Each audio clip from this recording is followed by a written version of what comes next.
सो हमने last time देखा था कि एक सिंगल परसेप्ट्रॉन जो है वो एंड गेट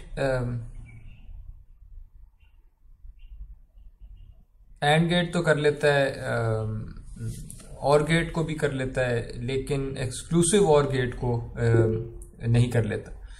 उसकी वजह यह है कि एक्सक्लूसिव और जो है वो लीनियर क्लासिफिकेशन प्रॉब्लम है नहीं, यानी कोई एक लाइन आप ड्रॉ नहीं कर सकते जिससे एक्सक्लूसिव और के जो डेटा पॉइंट्स हैं जिनको आपने लेट्स से वाइट और ब्लैक में या जीरोज और वंस वाले पॉइंट्स में क्लासिफाई करना है, तो एक बाउंड्री एक्सक्लूसिव और के केस में एक बाउंड्री सेपरेट नहीं कर सकती क्लासेस को। यू नीड एटलीस्ट 2 बाउंड्रीज अगर तो लीनियर है, यानी अगर लाइनें ड्रॉ करनी है तो आपको एटलीस्ट दो लाइनें चाहिए होंगी एक्सक्लूसिव और की बाउंड्री को सेपरेट करने के लिए, क्लासेस को सेपरेट करने के लिए। लेकिन पिछले लेक्चर के एंड पे मैंने एक आपको 3 परसेप्ट्रॉन्स की कॉम्बिनेशन एक शो की थी और उसके वेट्स भी शो किए थे और बायसेस की वैल्यूज भी शो की थी कि इस तरह की जो कॉम्बिनेशन है ये एक्सक्लूसिव और की प्रॉब्लम को सॉल्व कर लेती है। और उसमें हो यही रहा है कि एक जो परसेप्ट्रॉन है सबसे पहले वाला, ये वाला जो परसेप्ट्रॉन है ये और वाली लाइन को रिप्रेजेंट कर रहा है, और जो दूसरा परसेप्ट्रॉन है ये नॉट ऑफ एंड वाली लाइन को रिप्रेजेंट कर रहा है, और फिर एक तीसरा परसेप्ट्रॉन है जो इन दोनों के रिजल्ट्स का एंड कर रहा है, और जो फाइनल रिजल्ट निकलता है वो एक्सक्लूसिव और की वैल्यू निकल आती है। आई होप कि आप लोगों ने ये ट्राई की, किसी ने ये ट्राई किया, किसी ने वेरीफाई किया कि वाकई एक्सक्लूसिव और का रिजल्ट ही निकलता है इसमें? जी सर, बिल्कुल सर। आपके अलावा भी किसी ने ट्राई किया? यस सर, बिल्कुल किया था। जी सर, ट्राई किया था सर, सही था, एक्सक्लूसिव आर था। ओके, सो आपने वेरीफाई कर लिया कि ये 3 परसेप्ट्रॉन्स की जो नेटवर्क्स है ये एक्सक्लूसिव और को इम्प्लीमेंट करता है। कोई सवाल था जी क्विकली? सर क्वेश्चन ये था कि जो हम स्टेप अप्लाई करते हैं ग्रेटर देन इक्वल टू का और लेस देन का, जी, तो लेस देन का नहीं करते, ग्रेटर देन का करते हैं। जी बिल्कुल, कि मतलब कि ग्रेटर देन इक्वल टू हो तो क्लास 1 अदरवाइज 0। तो सर क्या हम इसे चेंज भी कर सकते हैं? मीन्स के हमें मैं एक्चुअली ये पूछना चाह रहा हूँ कि जो वो 0 वाला वर्ड है, मतलब डिजिट है, क्या उसे हम चेंज करने से कोई इम्पैक्ट आता है? मतलब greater than equal to some other digit क्यों नहीं करते? ठीक है, सो आपका सवाल अगर मैं इस तरह से इंटरप्रेट करूं, आप कह रहे हैं कि अगर मैं वेट्स का डॉट प्रोडक्ट करूं इनपुट्स के साथ और प्लस बायस करूं और फिर मैं उसको greater than equal to 0 check करता हूं, और आप अगर इसको चेंज करना चाहते हैं ग्रेटर देन इक्वल टू 0 जो थ्रेशोल्ड है उसको अगर चेंज करना चाहें, अगर आप चाहें तो कर लें चेंज, लेकिन मैं आपसे ये कहना चाहूंगा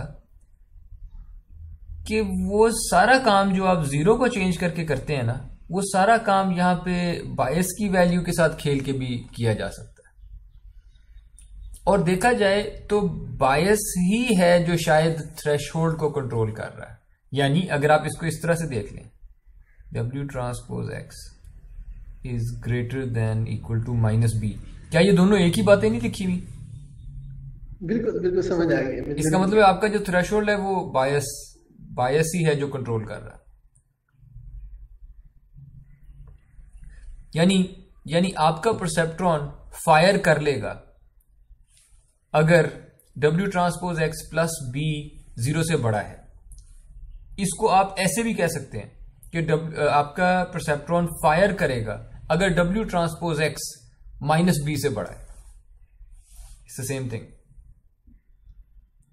सो जो भी आपने ये चेंजेस करनी है वो आप W और B के साथ खेल खेल के कर लेते हैं। आगे चलें जी।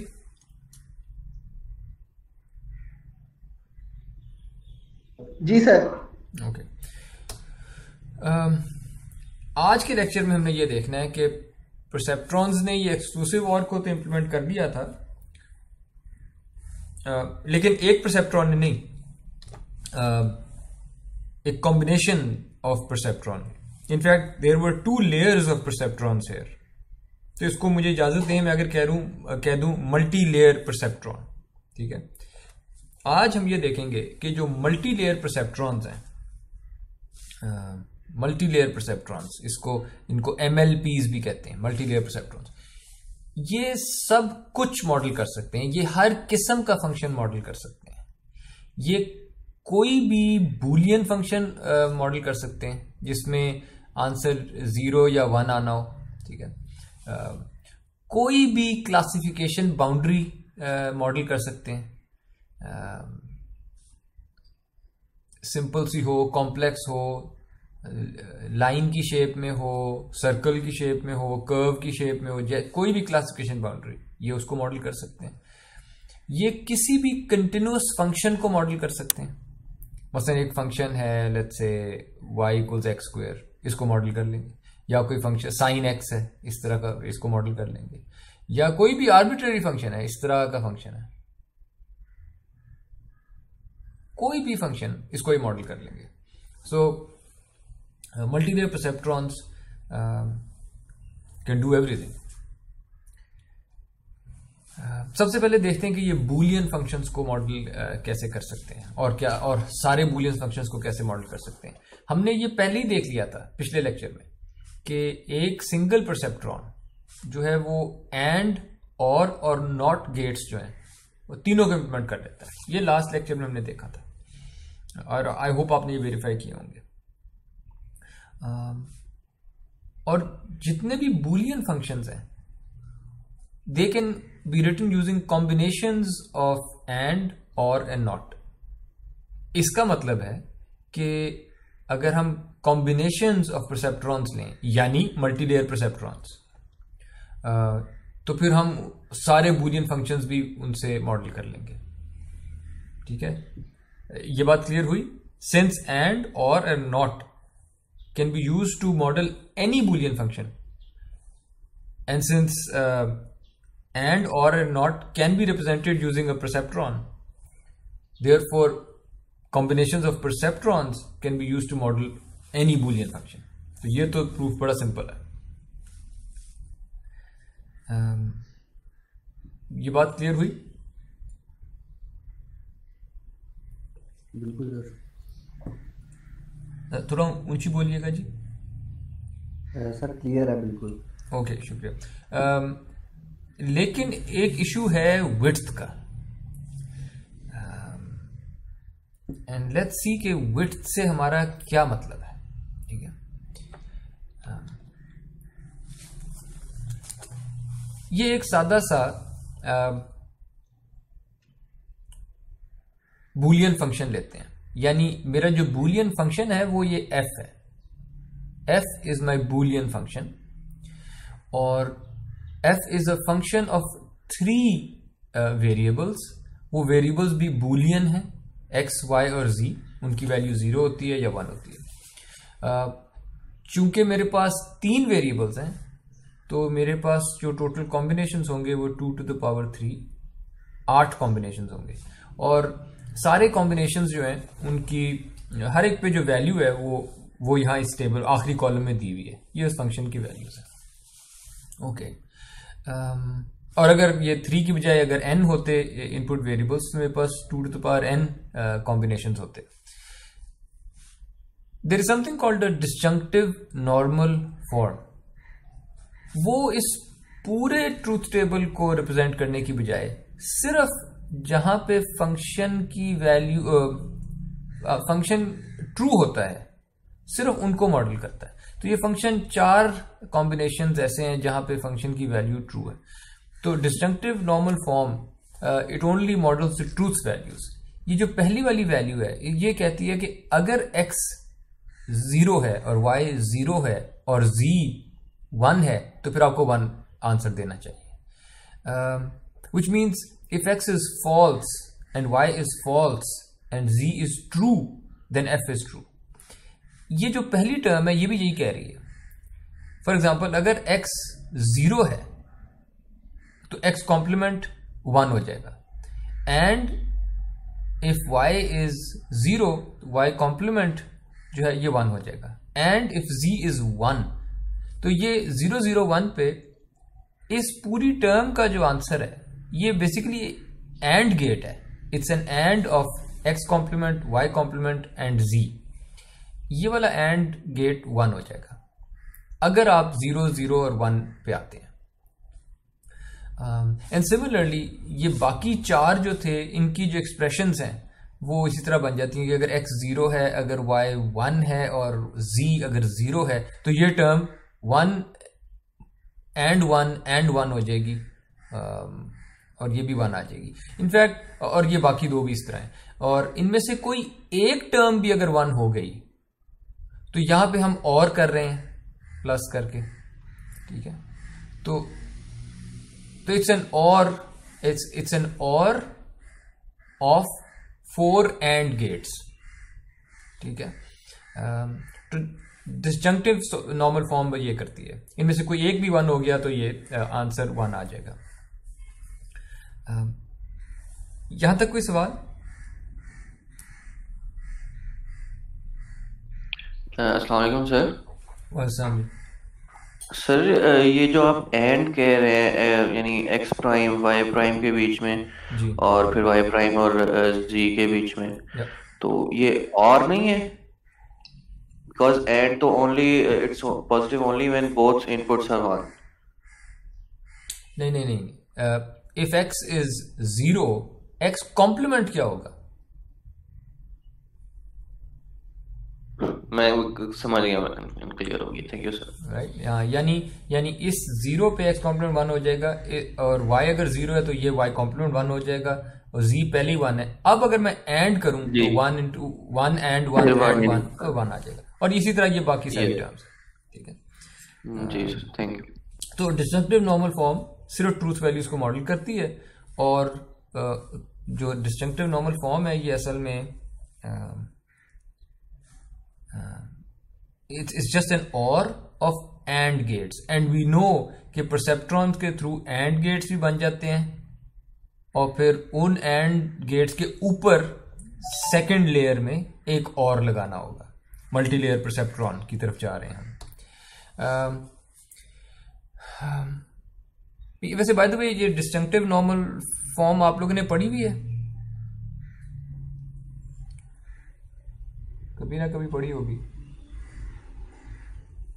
नो सर, पहली दफा देखते हैं. जी सर, ये पढ़ी हुई है, ये डीएलडी में पढ़ाते हैं. हाँ, डीएलडी में ज्यादातर ये सम ऑफ मिन terms, product of max term. हाँ, या ओके. अगर नहीं भी पढ़ी कोई बात नहीं, हमारे सामने है सब कुछ. अच्छा, अब मैंने एक नया ट्रूथ टेबल यहाँ पे बनाया. ये जरा फर्क है ट्रूथ टेबल, ठीक है. ये एक नया बूलियन फंक्शन है.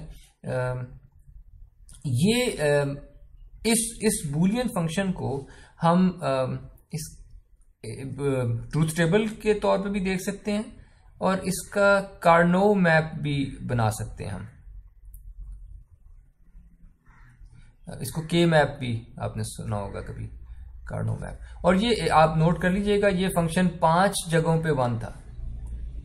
1 2 3 4 5 इनपुट से, 5 कॉम्बिनेशन से जहां पे 1 आता था. ये वो 5 कॉम्बिनेशन यहां पे लिखी हुई हैं. यानी जब x 0 है और y 0 है और z 1 है, यानी 0 0 1 पे ये 1 है. And you can see this 0 0 1 पे ये 1 है. सिमिलरली अगर ये वाला 1 देखें हम, सेकंड ग्रीन 1 जो है, ये बनता है 1 0 1. सो एट 1 0 एंड 1 आपके पास 1 है. सो ये 5 1s हैं, और ये सारे आपको कार्नो मैप में भी अवेलेबल है. इस बूलियन फंक्शन की अगर हम डिस्जंक्टिव नॉर्मल फॉर्म बनाएं तो हम देख रहे हैं कि 5 जगहों पे वंस हैं, विच मीन्स कि यहां पे 5 एंड गेट्स आएंगे कॉरस्पॉन्डिंग टू कि वो कौन सी कॉम्बिनेशन थी, ठीक है। और फिर उन 5 एंड गेट्स का और किया होगा हमने, ठीक है। लेकिन आपने शायद ये भी पढ़ा होगा कि ये जो के मैप है इसको रिड्यूस कर सकते हैं, या डिस्टिंक्टिव नॉर्मल फॉर्म जो है वो रिड्यूस हो सकती है। फॉर एग्जाम्पल अगर आप ये ग्रीन वालों को देखें, इन दो को देखें, इसमें अगर मैं आपको ये बता दूं कि YZ जो है Y 0 है और Z 1 है, X जब 0 था तब भी आंसर 1 था और X जब 1 था तब भी आंसर 1 था, यानी X के 0 या 1 होने ने कोई फर्क नहीं डाला। और अगर X के 0 ऑन या ऑफ होने से कोई फर्क ही नहीं पड़ता तो असल तो डिटरमिन ये कर रहा था, यानी जब भी Y 0 होगा और Z 1 होगा आपका फंक्शन f जो है वो ट्रू हो जाएगा, विच मीन्स के y बार z अगर मैं इसको लिख दूं इस टर्म को, तो दिस विल बी, जब भी ये ट्रू होगा फंक्शन ट्रू हो जाएगा। और सिमिलरली अगर मैं सेकंड रो में देखूं तो सेकंड रो में all I need to note is के जब x 1 है तो इट डिडंट मैटर के YZ की क्या वैल्यू थी। YZ 4 वैल्यूज ले सकते थे, 0 0 0 1 1 1 1 0, जो भी वैल्यू ले लें, अगर x 1 है तो आपका फंक्शन ट्रू है, विच मीन्स के बस x की वैल्यू देख लें, अगर x 1 है तो फंक्शन भी 1 होगा, ट्रू हो जाएगा। तो या तो x 1 हो जाए या फिर y कॉम्प्लीमेंट z ये चीज 1 हो जाए, इनमें से कोई एक 1 हो जाए तो मेरा फंक्शन ट्रू हो जाएगा। What we have done is के हमने अपनी जो डिस्जंक्टिव नॉर्मल फॉर्म थी उसको रिड्यूस कर दिया है। ऊपर वाली एक्सप्रेशन में 5 एंड गेट्स थे और उनका और था, जबकि नीचे वाली एक्सप्रेशन में, रिड्यूस्ड एक्सप्रेशन में, एक एंड गेट है और x जो है वो बस अकेला आया हुआ है और फिर इनका और हुआ है, ठीक है। यानी डिस्जंक्टिव नॉर्मल फॉर्म्स रिड्यूस की जा सकती हैं और उससे एंड गेट्स जो हैं वो फिर कम हो जाते हैं। अब आते हैं राइट साइड पे। कुछ ऐसे फंक्शंस होते हैं, कुछ ऐसे फंक्शंस होते हैं जिनको आप रिड्यूस नहीं कर सकते। फॉर एग्जाम्पल ये जो मैं फंक्शन यहां पे राइट साइड पे लिखा हुआ है, ये वही है जो पिछली स्लाइड में था, ठीक है। इसका जो के मैप है, कार्नो मैप है, वो इस किस्म का है कि उसमें ऑल्टरनेटिव या एडजेसेंट लोकेशंस पे आंसर चेंज हो जाता है। सो जैसे ही एक बिट चेंज होती है ना, आंसर चेंज हो जाएगा। सो 0 0 0 पे 0 है, 0 0 1 पे ऑन हो गया, फिर 0 0 1 1 पे, क्योंकि सिर्फ एक बिट चेंज हुई अब, फिर से 0 हो गया, फिर एक बिट चेंज हुई, ऑन हो गया, एंड सो ऑन। इस ट्रूथ टेबल की जो डिस्जंक्टिव नॉर्मल फॉर्म है वो होगी इसकी एक्सप्रेशन, विच विल बी 0 0 1, और 0 0 1 का मतलब है कि x कॉम्प्लीमेंट, y कॉम्प्लीमेंट और z 0 0 1, ठीक है। और सिमिलरली बाकी 3 जो वंस थे उनकी भी एक्सप्रेशंस होंगी। के मैप से ही देखा जा सकता है कि अगर एडजेसेंट वंस नहीं पड़े तो आप रिड्यूस नहीं कर सकते। के मैप की रिडक्शन सिर्फ तभी होती है अगर आप लेफ्ट साइड पे देखें, जहां भी एडजेसेंट वंस हैं वहां पे आप रिडक्शन कर सकते हैं।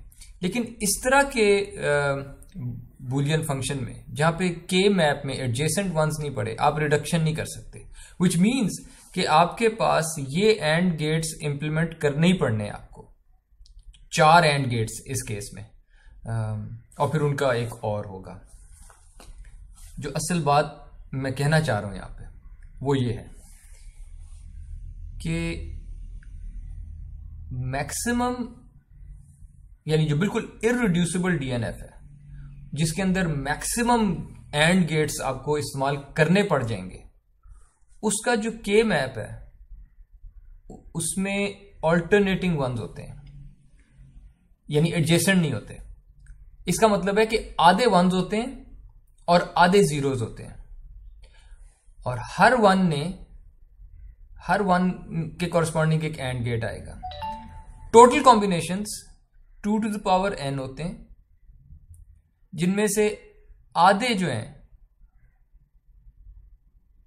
वो ट्रू होते हैं, so divided by 2, which means कि मैक्सिमम जो एंड गेट्स आपके किसी भी डीएनएफ में हो सकते हैं पॉसिबली, वो 2 to the power n-1 होंगे।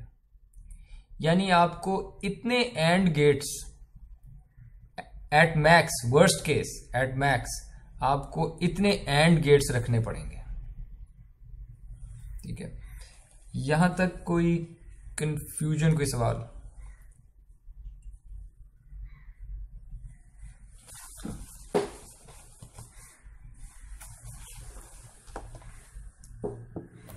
No. Okay,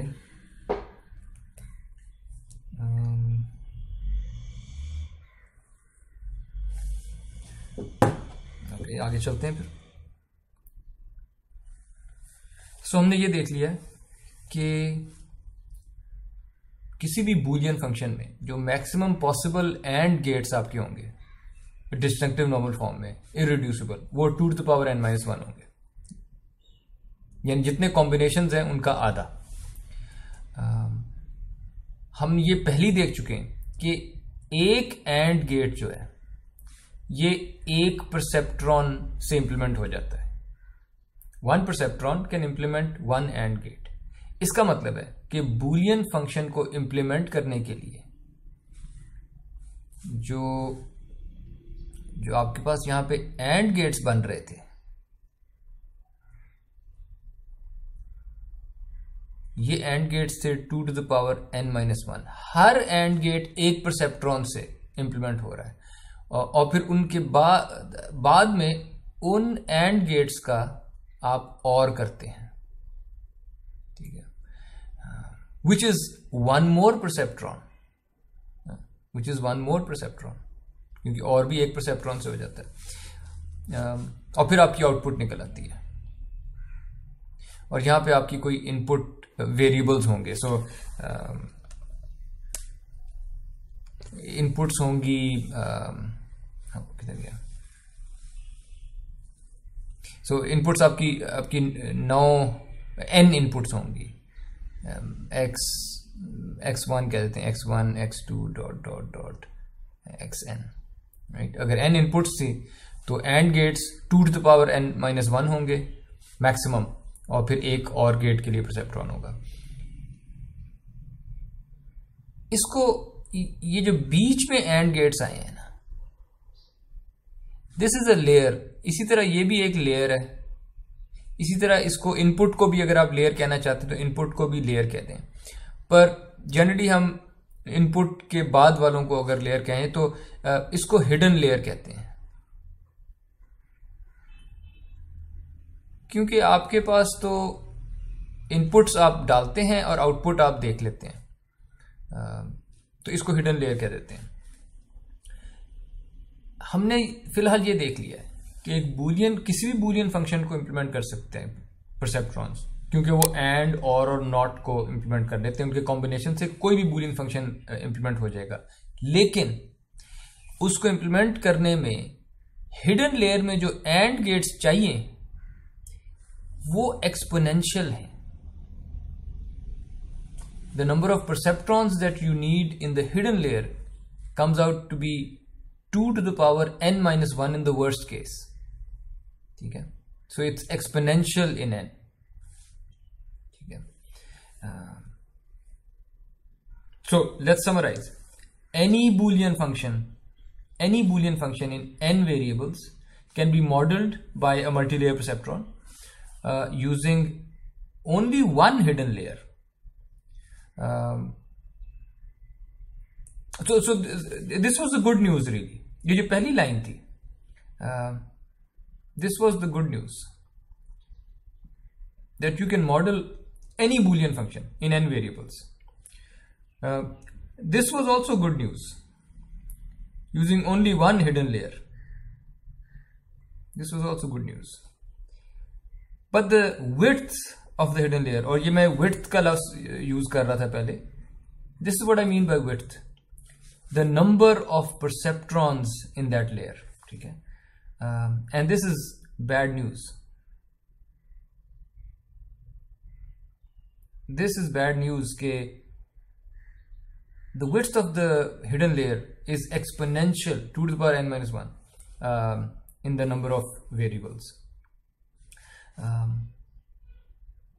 followed by just one or perceptron. ठीक है? अब आगे जाके हम ये देखेंगे कि ये जो एक्सपोनेंशियली बड़ी विड्थ आ गई है, you can reduce this width, significantly reduce this width if you add more layers. ठीक है? यानी आप अगर पहली हिडन लेयर ले आए, हिडन लेयर 1, और फिर उसके बाद एक और लेयर ले आए, हिडन लेयर 2. ठीक है? और यहां पे आपके लेट्स से इनपुट्स थे, इनपुट लेयर, और यहां पे आपकी जो भी है आउटपुट वाला, यहां पे आउटपुट आ जाती है.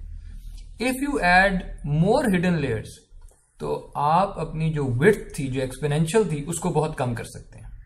ये हम आगे जाके अभी हम देखते हैं. लेकिन यहां तक कोई सवाल सिर्फ इस बात पे कि any Boolean function in n variables can be modelled by a multi-layer perceptron using one hidden layer but with exponential width followed by one or perceptron. यहां तक कोई सवाल?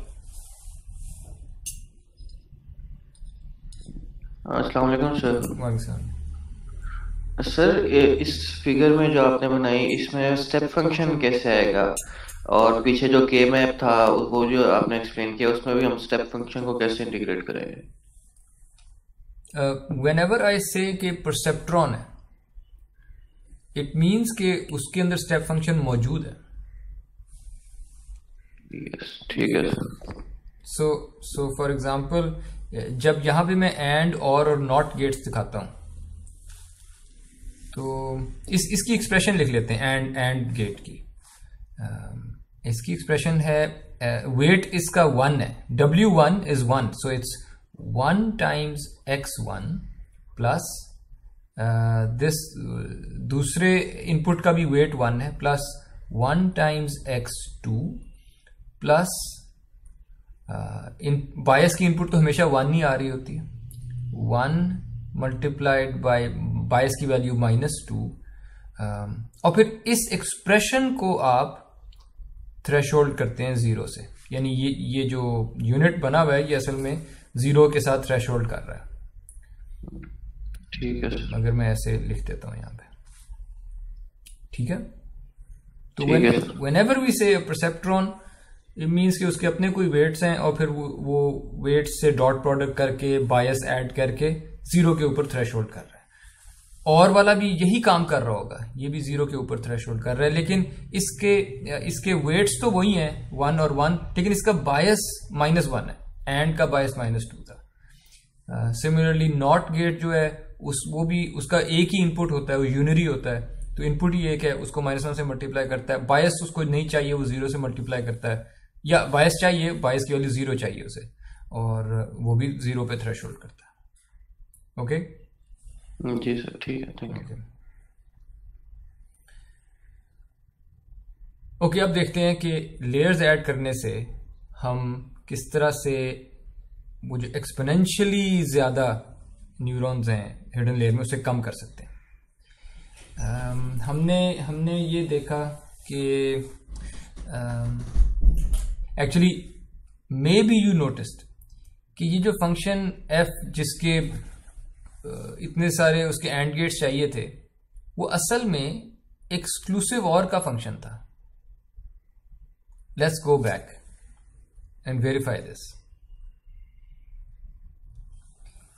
यानी this is the function I am talking about on the right side, और उसका के map देख लें आप राइट साइड वाले का. इजंट इट एक्सक्लूसिव और?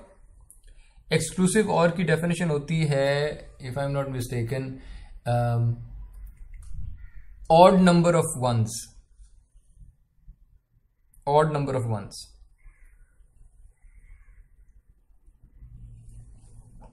तो क्या जब ये यहां पे 1 था, नंबर ऑफ वंस कितने थे? 0 0 1 थी ना इनपुट, 0 0 1.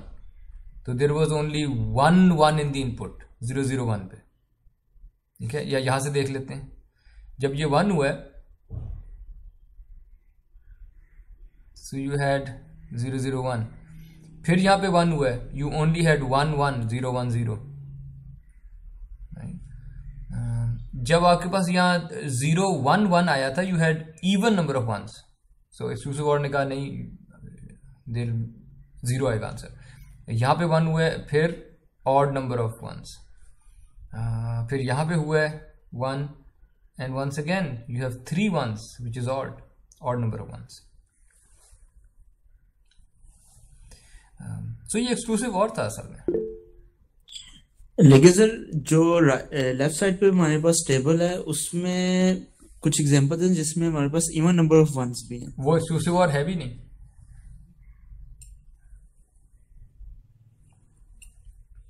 Okay, right. तो वो एक्सक्लूसिव और नहीं है, ये एक्सक्लूसिव और था राइट वाला. और ये एक्सक्लूसिव और वाला जो था, इसने हमें मैक्सिमम एंड गेट्स, सबसे मुश्किल था इसके लिए, मैक्सिमम एंड गेट्स लगे इसमें. लेकिन आप लोग ये बात मान गए हैं कि जो राइट साइड पे फंक्शन है, जिसपे हमें 2 to the power n-1 and gates चाहिए थे, 4 एंड गेट्स, क्योंकि n is 3 in this case, 2 to the power 3 minus 1 is 2 to the power 2 which is 4 and gets लगे. आप मान गए हैं कि ये एक्सक्लूसिव और का फंक्शन है?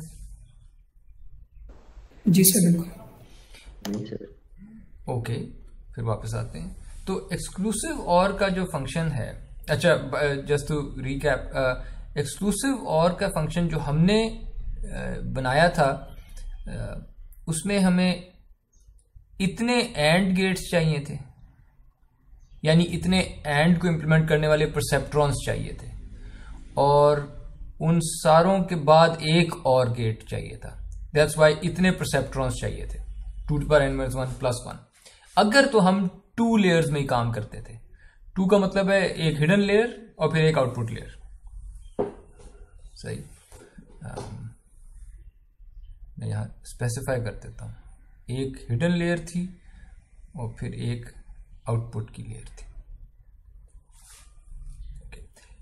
एक्सक्लूसिव और जो है, x एक्सक्लूसिव और y एक्सक्लूसिव और z, इसको आप मॉडल कर सकते हैं यूजिंग पेयर वाइज एक्सक्लूसिव ऑर्स. यानी आप पहले x और y का एक्सक्लूसिव और कर लें, उसका जो रिजल्ट आता है उस रिजल्ट को z के साथ एक्सक्लूसिव और कर दें.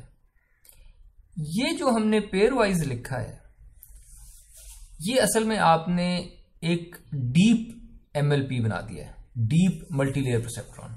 और न्यूरल नेटवर्क्स की जुबान में जब भी आपकी लेयर्स 2 से ज्यादा हो जाती हैं तो उसे डीप कहने लग जाते हैं. ठीक है,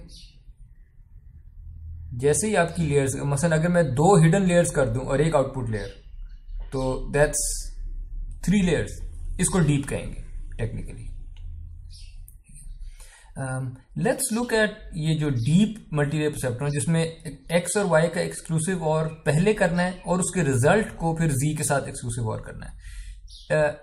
ये राइट वाली जो फिगर है वो यही कर रही है. ठीक है, आप रिकॉल करें कि एक्सक्लूसिव और हम इसे कहते थे, जिसके अंदर एक्सक्लूसिव और को जब हम इंप्लीमेंट करते थे 3 परसेप्ट्रॉन्स के साथ, तो वो इनपुट्स का और करता था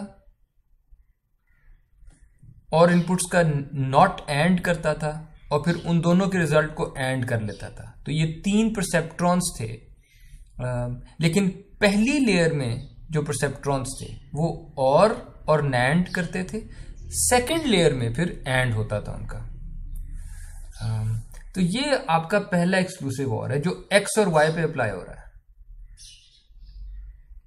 और उसके बाद हमारे पास एक्स और वाई पे एक्सक्लूसिव और का जो आंसर आता है, एक्स एक्सक्लूसिव और वाई, उसको आप z के साथ एक्सक्लूसिव और कर रहे हैं और वो बिल्कुल वैसे ही दोबारा हो रहा है। और गेट, नैंड गेट और उनका जो रिजल्ट है उसके ऊपर एंड अप्लाई किया हुआ है, ये एक्सक्लूसिव और बनाता है। लेकिन ये दूसरा एक्सक्लूसिव और है और ये बाद में अप्लाई हो रहा है। पहली लेयर में या पहले स्टेप में एक एक्सक्लूसिव और हुआ है, फिर अगली बारी में उसका रिजल्ट जब आ गया है उस रिजल्ट के ऊपर एक और एक्सक्लूसिव और आया और सो फाइनल आपका रिजल्ट जो आएगा वो एक्स एक्सक्लूसिव और वाई इस पूरे का एक्सक्लूसिव और जी के साथ ये हुआ है। How many layers do you have? 1 layer here, 2nd layer here, 3rd layer, 4th layer. ये 4 लेयर्स में आपने काम किया, ठीक है। हर लेयर में नोटिस, हर लेयर में एक परसेप्ट्रॉन है और यू नो कि एक परसेप्ट्रॉन जो है, सॉरी वेट, आपने सीक्वेंस में 2 एक्सक्लूसिव ऑर्स अप्लाई किए। हर एक्सक्लूसिव और जो है वो 3 परसेप्ट्रॉन से इंप्लीमेंट होता है, right.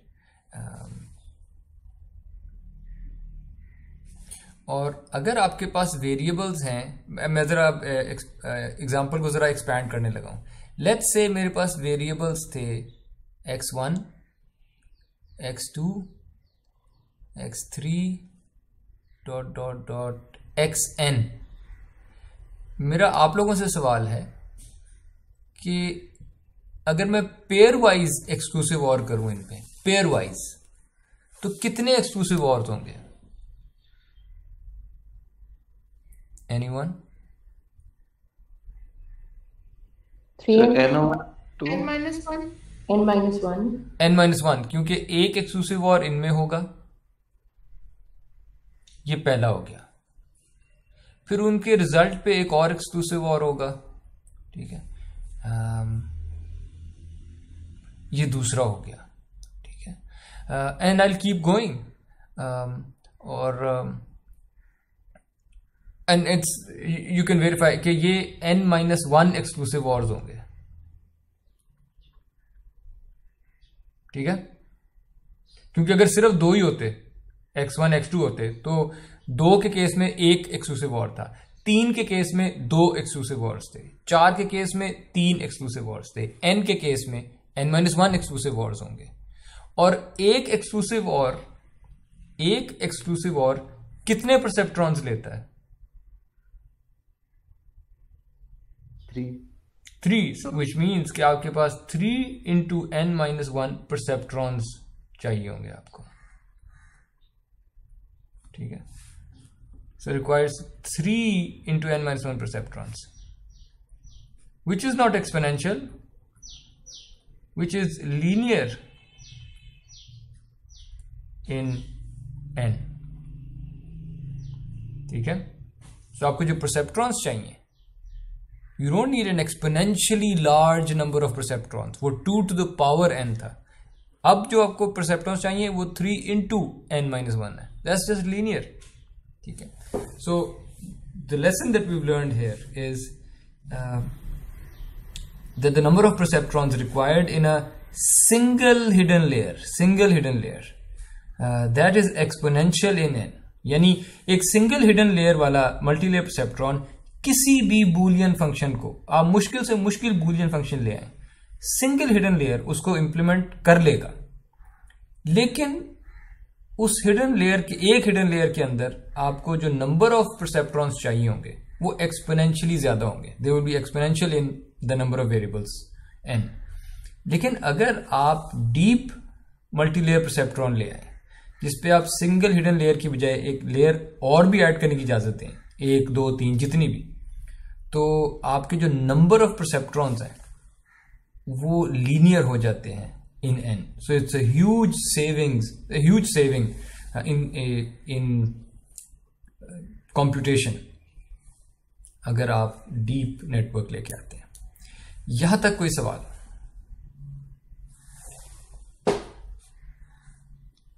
Sir, is it true for functions other than Boolean functions also? जी, अभी हम देखेंगे आगे जाके। अभी हम बूलियन फंक्शंस देख रहे हैं, इसके बाद हम क्लासिफिकेशन बाउंड्रीज। सो हमने लेक्चर के शुरू में कहा था कि MLPs can do everything. They can model Boolean functions, they can model classification boundaries and they can model continuous functions. इस लेक्चर में हम तीनों देखेंगे, अभी हम बूलियंस देख रहे हैं।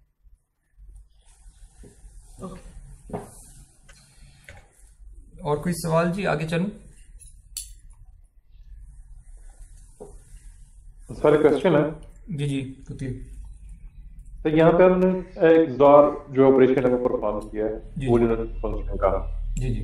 तो क्या इस XOR के अलावा जितने और भी फंक्शन हो सकते हैं उन सब का मैक्सिमम डीप के अंदर इतने ही परसेप्ट्रॉन से सॉल्व कर सकते हैं 3 into n minus 1? यानी ओके, मैंने ये वो वाला फंक्शन यूज किया जो वर्स्ट केस था, जिसमें वाकई एंड गेट्स जो थे वो एक्सपोनेंशियली ज्यादा चाहिए थे, 2 to the power n minus 1। यानी और इसके अलावा आप कोई भी फंक्शन ले आए, अगर मैं फॉर एग्जांपल राइट साइड पे एक्सक्लूसिव और का ये था ट्रूथ टेबल, इसके अलावा आप कोई भी बूलियन फंक्शन ले आए, हमने ये देख लिया कि वो रिड्यूसिबल होते हैं। अगर वो रिड्यूसिबल हैं तो उनमें एंड गेट्स कम होंगे, ठीक है। और अगर उनमें एंड गेट्स कम है तो इसका मतलब उसमें कम परसेप्ट्रॉन्स लगेंगे। मैंने यहाँ पे ये शो किया कि जो वर्स्ट पॉसिबल एग्जांपल थी वो एक्सक्लूसिव और की होती है, और उसको अगर आप एक हिडन लेयर में इंप्लीमेंट करते हैं तो आपको 2 to the power n minus 1 and gates लगाने पड़ते हैं, which means 2 to the power n minus 1 perceptrons लगाने पड़ते हैं। लेकिन अगर आप लेयर ऐड कर देते हैं कोई, यानी फॉर एग्जांपल जिस तरह इधर किया कि पेयर वाइज एक्सक्लूसिव और कर दिए थे, तो आपको एक्सपोनेंशियल की बजाय linear in an perceptrons use करने पड़ते हैं। I don't know if I have answered your question. आप क्या पूछना चाह रहे हैं? सर मेरा क्वेश्चन यही था, लेकिन सर क्वेश्चन अब ये है कि यहाँ पे हमने 3 परसेप्ट्रॉन लिए हैं हर लेयर के अंदर XOR प्रॉब्लम को सॉल्व करने के लिए, ठीक है। तो हमने 3 into n minus 1 परसेप्ट्रॉन कह दिया। अगर हमारा फंक्शन चेंज होता है, जैसे XOR के अलावा कोई और फंक्शन हम यहाँ पे अप्लाई करते हैं, ठीक है, तो इट मीन्स कि जो 3 है ये भी चेंज हो सकता है। ठीक है, ठीक है जी, हो सकता है, यस। Okay, thank you. लेकिन हम क्यों XOR को पढ़ रहे हैं? क्योंकि हम वर्स्ट केस पढ़ रहे हैं, यानी इससे बुरा नहीं हो सकता, इससे ज्यादा नहीं जाएगा। ओके, मतलब थ्योरेटिकली इससे ज्यादा बुरा नहीं हो सकता, तो इसका मतलब 3 जो है वो कांस्टेंट भी हो सकता है। नहीं, मैं कांस्टेंट नहीं कहूंगा, मैं कहूंगा कि सबसे जो बुरा फंक्शन था जिसमें 2 to the power n minus 1 perceptrons चाहिए थे, उसको अगर मैं मल्टीपल लेयर्स लेके आऊं तो इस तरह से वो कम हो जाते हैं परसेप्ट्रॉन्स। और वर्स्ट केस जो था एक्सक्लूसिव और था। हर केस में अपने कोई होते होंगे परसेप्ट्रॉन्स। कुछ ट्रूथ टेबल्स का तो नाम भी कोई नहीं होता होगा, ये तो एक्सक्लूसिव और तो ट्रूथ टेबल का एक नाम है ना, कुछ का तो शायद नाम भी ना होता हो। लेकिन वो सारे उसमें जो एंड गेट्स हैं, जो परसेप्ट्रॉन्स चाहिए उनमें सिंगल हिडन लेयर में, वो इस एग्जाम्पल से कम ही होंगे। तो हम वो वर्स्ट एग्जाम्पल पढ़ रहे हैं। ओके, ये थे बूलियन फंक्शंस। we've seen कि MLPs can model any Boolean function, लेकिन अगर एक हिडन लेयर करेंगे तो हिडन लेयर की विड्थ एक्सपोनेंशियली लार्ज हो जाएगी। लेकिन अगर आप मल्टीपल हिडन लेयर्स लेके आते हैं तो आपकी जो विड्थ है वो बहुत कम हो जाएगी, हर लेयर की विड्थ लीनियर हो जाएगी, विच मीन्स के नंबर ऑफ परसेप्ट्रॉन्स बहुत कम यूज करने पड़ेंगे। अब आते हैं क्लासिफिकेशन बाउंड्रीज पे। मैं ये क्लेम किया था लेक्चर के शुरू में कि multilayer perceptrons can model any classification boundary. उस पे आते हैं, पहले हम देख लें कि क्लासिफिकेशन बाउंड्री कैसे मॉडल हो रही होती है। हमने ये देखा था कि इनफैक्ट इस लेक्चर के शुरू में भी हमने देखा था कि जो परसेप्ट्रॉन है वो अपना फैसला करता है W1 X1 plus W2 X2, अगर मैं 2D में काम कर रहा हूँ, अगर मेरे सिर्फ 2 इनपुट्स हैं, प्लस बायस, और जब भी ये ग्रेटर देन इक्वल टू 0 है तो ये कहता है, इस केस में कहता है कि मैं फायर करूँगा, और अगर ये लेस देन 0 आया आंसर तो ये कहता है कि मैं फायर नहीं करूँगा। ठीक है, 1 आंसर देगा या 0 आंसर देगा। ये जो एक्सप्रेशन है ऑन द लेफ्ट, ये एक लाइन की एक्सप्रेशन है। आपने लाइन की एक्सप्रेशंस इस तरह की देखी होंगी, y equals mx plus c। शायद आपने दूसरी एक्सप्रेशन भी देखी होगी लाइन की, ax plus by plus c equals 0, ऐसे भी तो देखी होगी। इनफैक्ट ये एक्सप्रेशन भी ऐसे लिखी जा सकती है, अगर मैं mx इधर ले जाऊं, सो दैट्स माइनस mx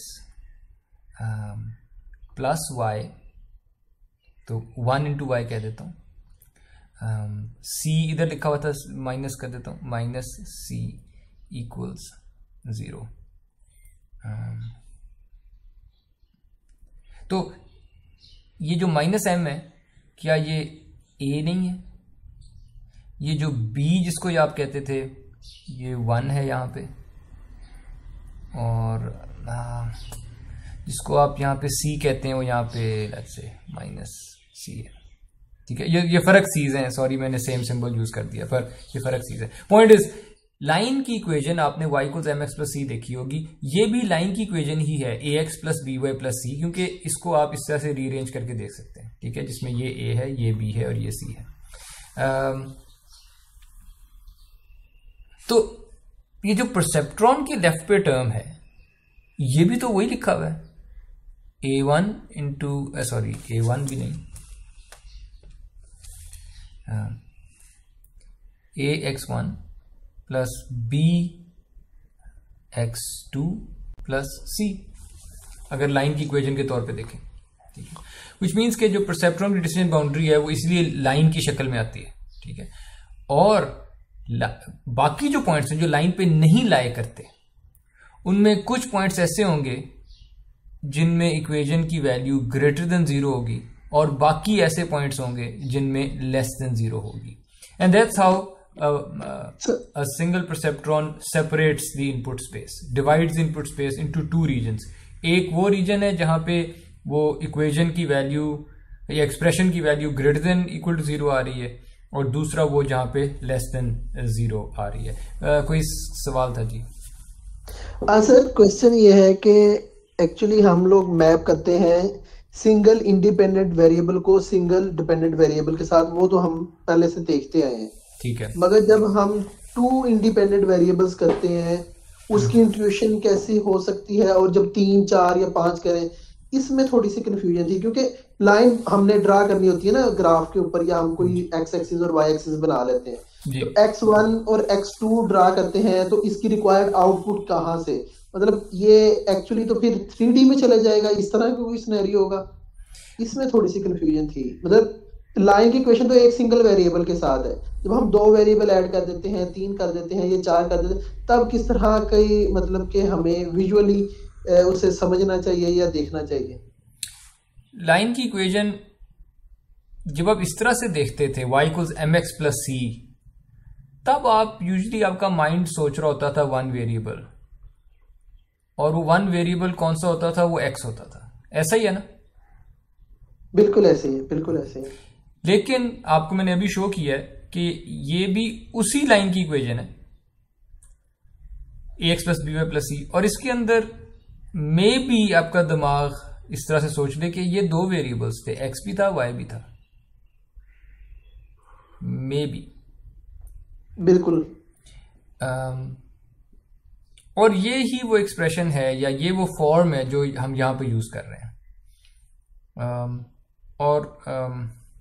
और हम सिर्फ ये देख रहे हैं कि जितने मर्जी वेरिएबल थे, चाहे 1 था चाहे सिर्फ x1 था, अगर w1 इंटू x1 का answer w1 into x1 plus b अगर 0 से बड़ा आ गया है तो आप ये येलो वाले रीजन में आ गए, 1 वाले रीजन में, ठीक है। लेट्स से आपका इनपुट्स 2 थे, तो W1 into x1 plus W2 x2, answer तो एक नंबर ही आना है ना। इनपुट्स 2 थी, लेकिन ये डॉट प्रोडक्ट जो हो रहा है वेट्स के साथ प्रोडक्ट और फिर सम, इससे तो एक आंसर दे देना है स्केलर, और अगर वो answer plus b greater than 0 है तो फिर से आप येलो रीजन में आ गए। लेट्स से आपके पास बहुत सारे थे, W1 into x1, W2 into x2 plus W3 into x3 plus W, यानी मैं 4 डिमेंशनल स्पेस में था, जिसको हम विजुलाइज कर ही नहीं सकते, सो इमेजिन भी नहीं कर सकते 4 डिमेंशनल स्पेस।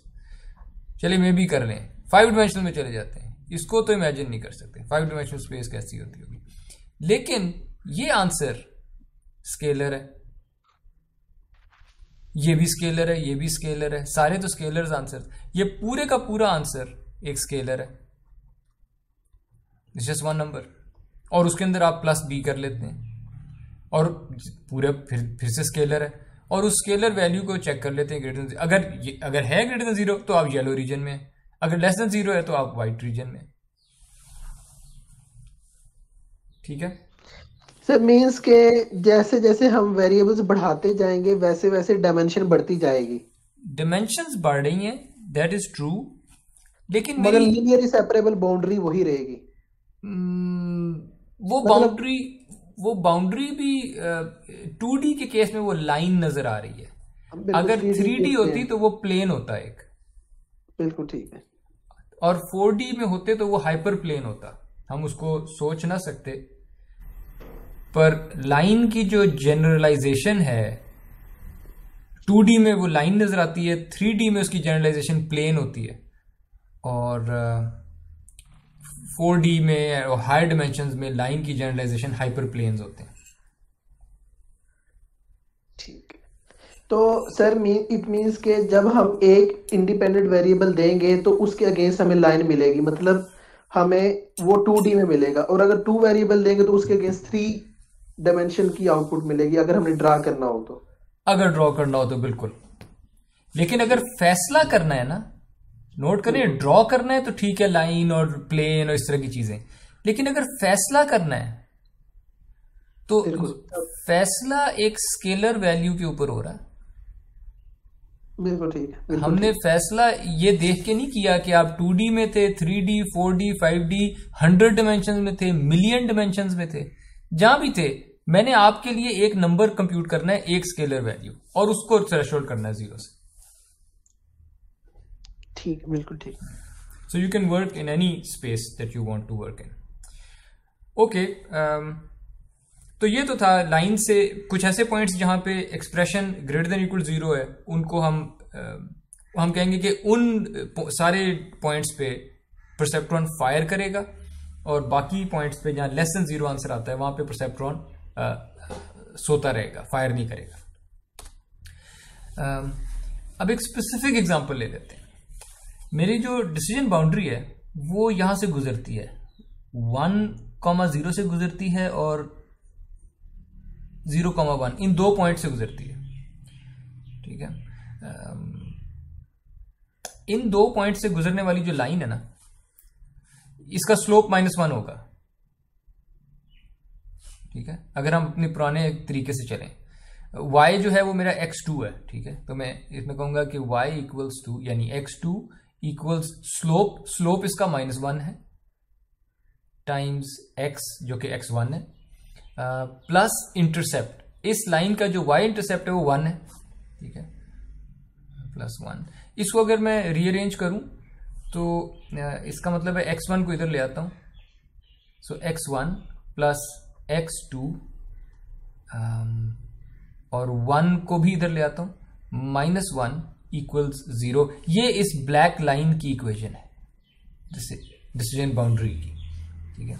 और अगर आपके किसी भी पॉइंट का answer, for example let's say कोई ये वाला पॉइंट ले लेते हैं, जो भी है ये पॉइंट, इसको जब मैं इवेल्युएट करूंगा इस एक्सप्रेशन पे x1 प्लस x2 -1, तो ये ग्रेटर देन 0 आ जाएगा, तो ये फायर करने वाले रीजन में होगा, वरना दूसरी किस्म के पॉइंट्स जो हैं वो 0 वाले रीजन में होंगे।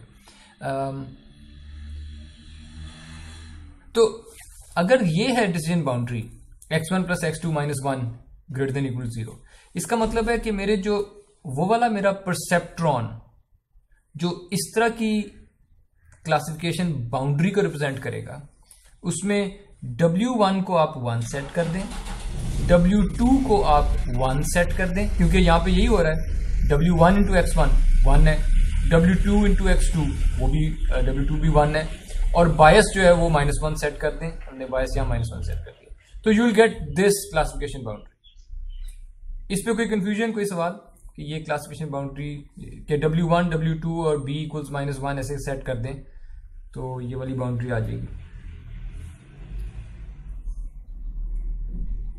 एनीवन? सर ये इंटरसेप्ट पे थोड़ा सा है कि अगर हम राइट वाली फिगर पे देखें तो राइट पे तो मैं गया ही नहीं, मैं तो लेफ्ट फिगर पे हूँ। ठीक है, फिर ठीक है, राइट ये पे तो जाते ठीक है। ठीक है।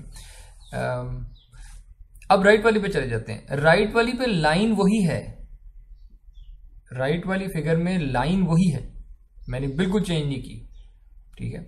लेकिन मैंने सिर्फ ये कहा है कि आप इस रीजन को 1 कहते थे, दूसरे रीजन को 0 कहते थे, मैंने वो दूसरे वाले रीजन को 1 कहना है और पहले वाले रीजन को 0 कहना है, यानी लाइन के इस तरफ 1 है, दूसरी तरफ 0 है। यानी मैंने नॉट नहीं अप्लाई कर दिया, this is like a not of this left वाला जो क्लासिफिकेशन है।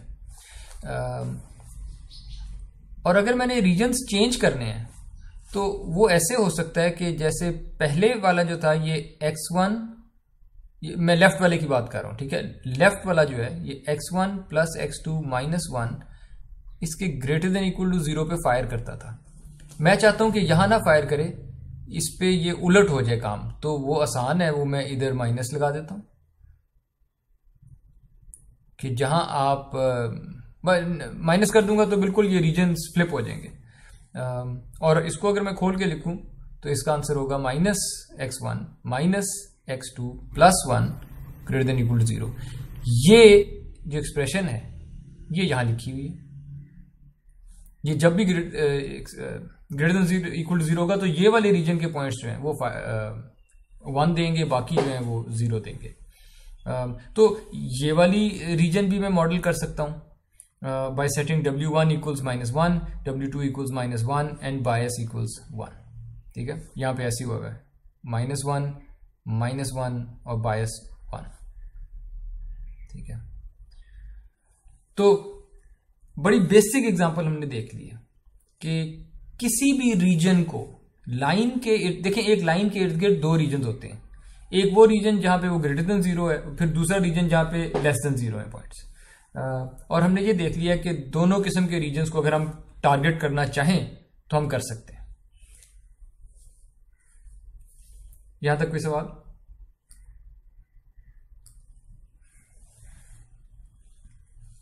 सर जब हम एक रीजन को टारगेट करेंगे तो ऑटोमेटिकली दूसरा भी हो नहीं जाएगा? हो जाएगा, क्यों हो जाएगा, लेकिन ये वाला जो परसेप्ट्रॉन है, लेफ्ट वाला परसेप्ट्रॉन इन पॉइंट्स पे फायर करता है और इन पॉइंट्स पे सोता रहता है। लेकिन राइट वाला परसेप्ट्रॉन इन पॉइंट्स पे फायर नहीं करता और इन पॉइंट्स पे फायर करता है, तो दे आर डिफरेंट परसेप्ट्रॉन्स।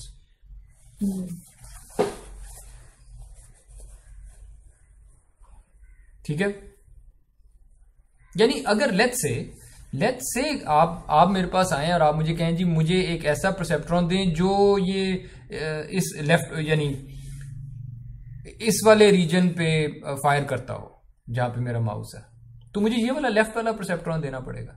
फिर आप कहें कि अच्छा नहीं मुझे ये नहीं चाहिए, मुझे दूसरा चाहिए, वो यहाँ पे फायर ना करे, तो मुझे फिर वेट्स को -1 और बायस को 1 रख के इस तरह का परसेप्ट्रॉन देना पड़ेगा। ठीक है, तो दीज आर डिफरेंट परसेप्ट्रॉन्स। मैंने इसलिए दिखाए कि ताकि हम इस बात पे कन्विंस हो जाएं कि मैं किसी भी साइड को रिप्रेजेंट कर सकता हूं। ओके, और तो नहीं किसी का कोई सवाल जी? कोई कंफ्यूजन?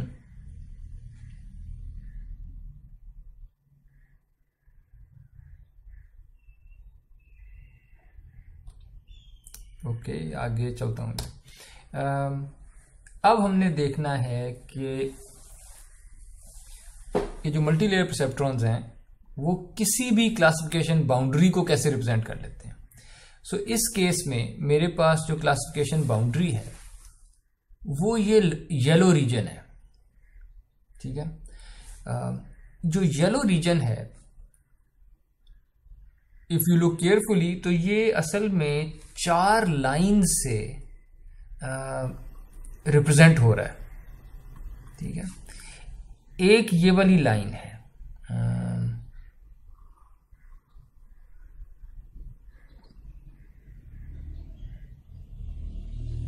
ठीक है, एक ये लाइन है, और ये इस लाइन से इस तरह रिप्रेजेंट होता है कि अगर इस लाइन का ग्रेटर देन इक्वल टू 0 वाला रीजन तो ये था, लेकिन मुझे इस लाइन से नीचे वाला रीजन चाहिए, और हमने देख लिया कि नीचे वाले रीजन पे ऑन करना वो भी किस तरह परसेप्ट्रॉन के वेट्स होते थे। इनफैक्ट आप ये नोट करें, जो परसेप्ट्रॉन इस लाइन को मॉडल कर रहा है उसमें यहां -1 वेट है और इधर भी -1 वेट है और बायस 1 है। इस तरह के परसेप्ट्रॉन में पिछली स्लाइड पे हमने देखा था कि ये वो लोअर वाले रीजन को ऑन कहता है जब W -1s हों दोनों। Let's go back to the previous slide. जब W -1 थे, -1 हेयर, -1 हेयर एंड बायस 1, तो इसने लाइन के नीचे वाले रीजन को पे ऑन हुआ था ये परसेप्ट्रॉन, ठीक है। And that's what we have done over here as well, ठीक है। और ये जो येलो रीजन है, नाउ शायद आपने पिक कर ली होगी बात कि ये येलो रीजन 4 लाइन से बन रहा है। एक तो ये जो दूसरी लाइन है, इस पे भी कोई रीजन इसका ऑन और ऑफ वाला होता होगा, उस पे कोई ना कोई वेट्स होते होंगे, ठीक है। इसी तरह एक चौथी लाइन, तीसरी लाइन है, उस पे भी ऑन ऑफ के कोई ना कोई वेट की वैल्यूज होती होंगी। And then you have the fourth line,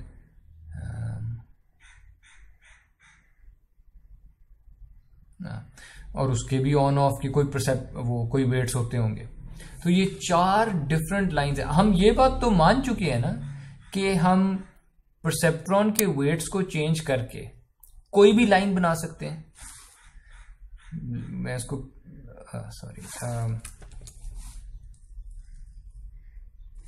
यानी आपने ये बात तो आप मान गए थे कि लाइंस ऐसे लिख सकते हैं AX1 plus BX2 plus C equal to 0। अब इसमें A को चेंज करके, B को चेंज करके और C को चेंज करके मैं ऑल पॉसिबल लाइंस बना सकता हूं।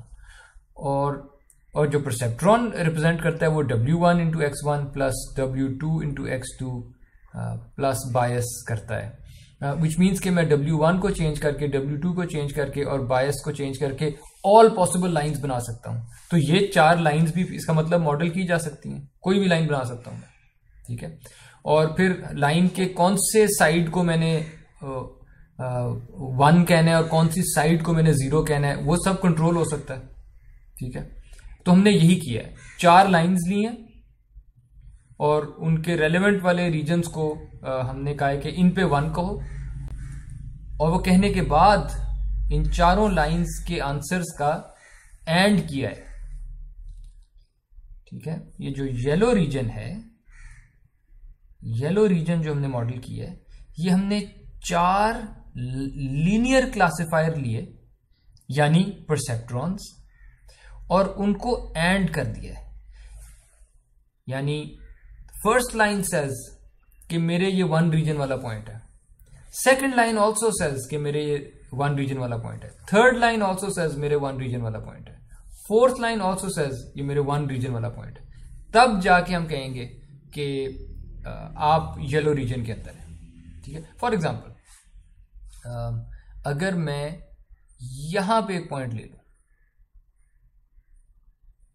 इस पॉइंट पे इस पहली लाइन के मुताबिक तो ये रीजन 1 वाला पॉइंट है, लेकिन दूसरी, सो ये तो कहेगी यस ये रीजन 1 है, लेकिन ये जो दूसरी लाइन थी इसके मुताबिक ये तो रीजन 1 वाला पॉइंट नहीं है, ये तो इसके 0 रीजन वाला पॉइंट है। तो जब एंड होगा ये पॉइंट 0 में क्लासिफाई हो जाएगा। और यहां पे नीचे हमने वो पूरा मल्टी लेयर परसेप्ट्रॉन ड्रॉ किया हुआ है। ये पूरा मल्टी लेयर परसेप्ट्रॉन है यहाँ पे, जो इस येलो रीजन को रिप्रेजेंट करता है, विच मीन्स कि अगर आपके x1 की वैल्यू जो आपने यहां पे डाली और x2 की वैल्यू जो आपने यहां पे डाली, इस पे पहली लाइन का जो आंसर है वो ये पहला परसेप्ट्रॉन है, पहली लाइन का फैसला, right. So it's the first linear classifier, it's the first linear classifier. पहली लाइन का जो फैसला है वो जो भी आ गया या 1 आएगा या 0 आएगा क्योंकि परसेप्ट्रॉन है। इसी तरह दूसरी लाइन का फैसला वो भी 1 आएगा या 0 आएगा। तीसरी लाइन का फैसला, चौथी लाइन का फैसला, ठीक है, चौथी लाइन का फैसला, और उनके ऊपर एक एंड लगा दिया, ठीक है। 1 से मल्टीप्लाई किया, बायस को नंबर ऑफ गेट्स के बराबर रखा माइनस, तो ये एक एंड गेट लगा हुआ है।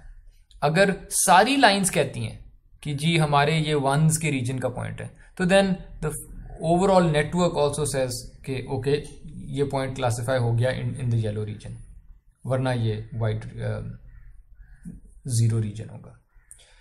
यहां तक कोई सवाल जी?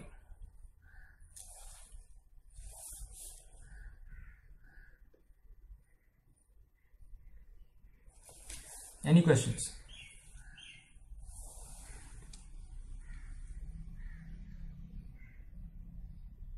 आगे चलूं? जी सर। ओके। और अब हम और ज्यादा कॉम्प्लिकेटेड बाउंड्रीज लेके आते हैं, एंड यू नोटिस कि ये तो काम अब आसान हो गया है। सो हमारे पास एक ऐसा येलो रीजन है जो असल में 2 मुख्तलिफ शेप्स से मिलके बन रहा है, और हर शेप थोड़ी कॉम्प्लिकेटेड है, लेकिन किसी एक शेप को उठा लें। सबसे पहले लेट्स से ये नीचे वाले पॉलीगॉन को ले लेते हैं। इसमें कितनी बाउंड्रीज हैं, कितनी लाइन से ये हो जाएगा इम्प्लीमेंट? हाँ, सो अगर मैं इस लाइन को मॉडल कर लूं और इसके कहूं कि इससे जो ग्रेटर देन 0 वाले पॉइंट्स हैं वो येलो होने चाहिए या 1 होने चाहिए, फिर मैं इस लाइन को मॉडल कर लूं, फिर मैं इस लाइन को मॉडल कर लूं और इसके रीजन्स को, इसी तरह इस लाइन को मॉडल कर लूं और उसके 0-1 रीजन्स, और फिर इस लाइन को मॉडल कर लूं। सो 5 लाइनें, each line can be represented using 1 perceptron, क्योंकि परसेप्ट्रॉन एक लीनियर क्लासिफायर होता है, which means I will need 1, 2, 3, 4, 5 perceptrons to model 5 lines, और फिर मैं उनका एंड कर दूंगा, और जब मैं एंड कर दूंगा तो मेरे पास ये वाली शेप में अगर कोई पॉइंट आ रहा है इस शेप के अंदर, बड़े वाले में, तो ये वाला न्यूरॉन, ये वाला परसेप्ट्रॉन 1 आंसर दे देगा अगर आपका पॉइंट इस बड़ी शेप के अंदर था। सिमिलरली आपकी जो छोटा पॉलीगॉन है वो भी 5 लाइंस वाला है, 5 साइड्स वाला, उसके भी कोई 5 न्यूरॉन्स होंगे, परसेप्ट्रॉन्स 1, 2, 3, 4, 5, और उनका भी एंड करूंगा। अगर उस शेप के अंदर है तो ये 1 कर देगा, वरना ये 0 कर देगा। और एंड पे मैंने एक और लगाया हुआ है, विच मीन्स कि अगर यहां से 1 आ जाए, विच मीन्स कि आप बड़े पॉलीगॉन में हैं, या अगर आप दूसरे छोटे पॉलीगॉन में किसी में भी अगर आप आ गए हैं, तो you're in the yellow region and so you should fire. तो ये कॉम्प्लिकेटेड शेप भी हो गई रिप्रेजेंट। यहां तक कोई सवाल? No sir.